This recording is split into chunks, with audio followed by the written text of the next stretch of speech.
Good afternoon, viewers. Have you got the feeling something isn't working with our government anymore? Do you know, I've heard it said so many times recently that I can't ignore it anymore. In this video, I will tell you what to expect after the budget, so you can prepare yourself. But first, let's talk about what is happening in our country. What's going wrong? For one thing, the country is uneasy. You can feel it. People tell you. Public services are stretched. Communities feel abandoned. Promises are made, but nothing changes. And quietly, almost imperceptibly, people are losing faith. This isn't just frustrating.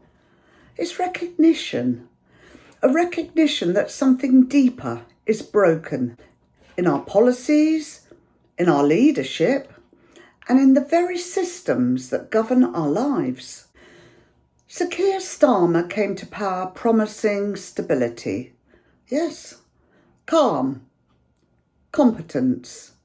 But for many across Britain, life has not improved. It's simply become quieter. And beneath that silence, real problems are growing. It's beginning to feel more and more like power without direction. Leadership is not about filling space. It's about providing direction. But Starmer offers no clear plan, no bold vision, no deep connection with the people he leads. His government moves slowly, cautiously, afraid of friction, allergic to risk.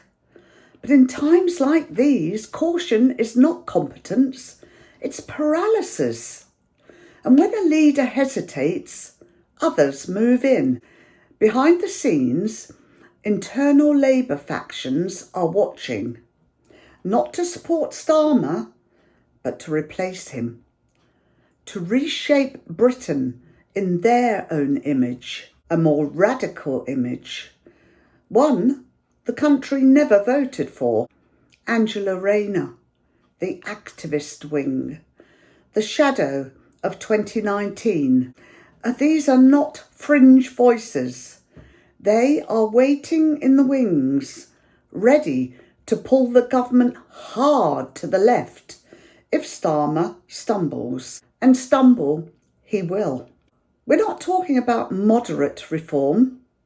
We're talking about wealth taxes, state expansion, cultural policies framed as moral imperatives. This isn't fantasy.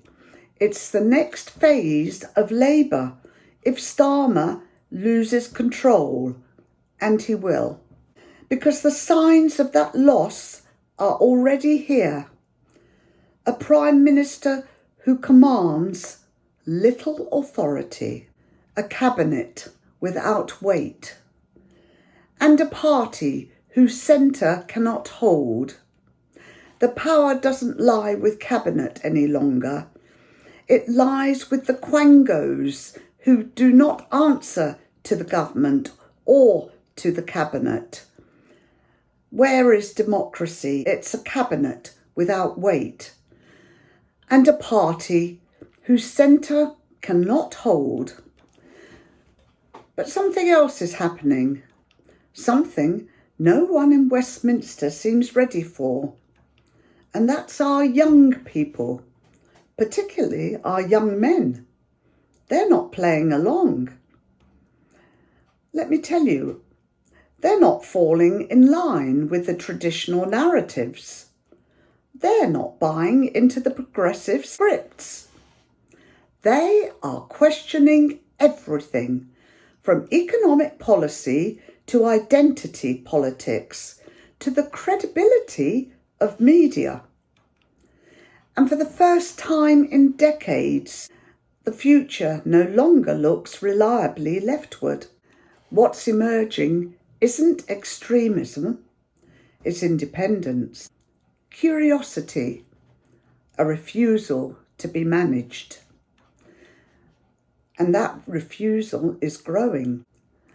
Starmer is not a bad man, but he is not a leader for this moment.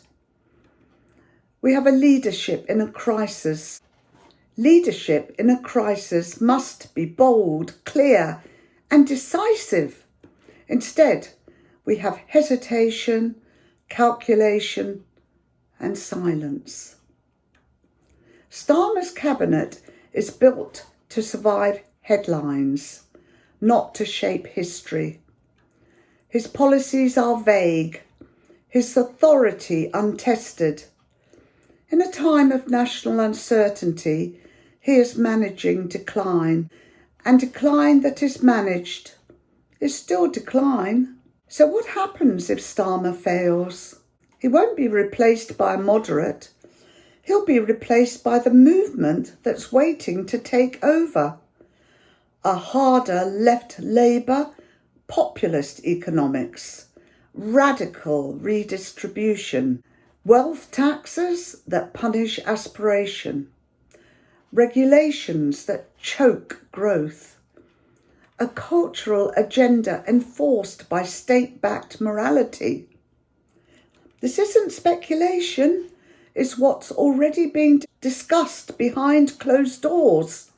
And when the economy reacts and businesses leave and social cohesion breaks, it will be too late. In the absence of strong leadership, something else fills the void.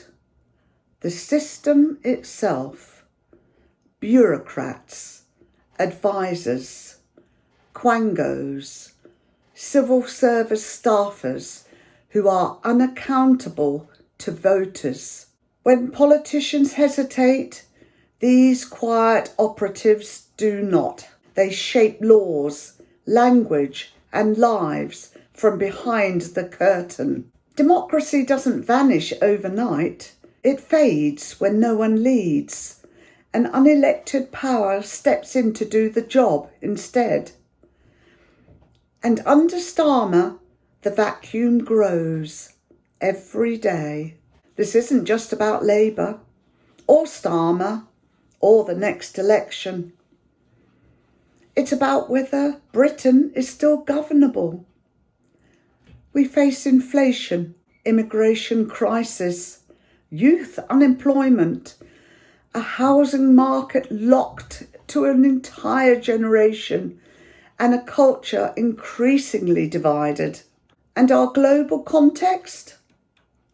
It's tense, dangerous, unforgiving. We live in a world where only serious nations will thrive. Nations with leaders who know how to lead. Right now, Britain is not one of them. We cannot afford to drift into a future shaped by weakness, because weakness never stays still. It turns into something darker, collapse, division, and decline. Starmer may have steadied the surface, but he cannot steer the ship. And if he can't, he must step aside. Not in scandal, not in outrage, but in recognition that this country needs a leader who is equal to the moment. Britain cannot wait. Starmer's Britain is not stable, it's brittle, held together by delay, compromise, and a fear of conflict.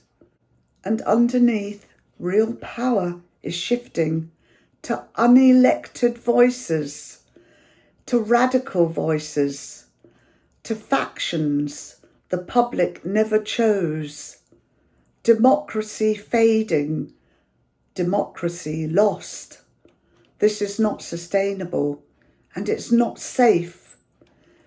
If we want a future worth living in, one with growth, stability, and freedom, we need leadership that is clear, competent, and courageous. And if Starmer cannot provide it, then he must go. Not next year, not after another crisis, now. Because collapse isn't coming, it's already here.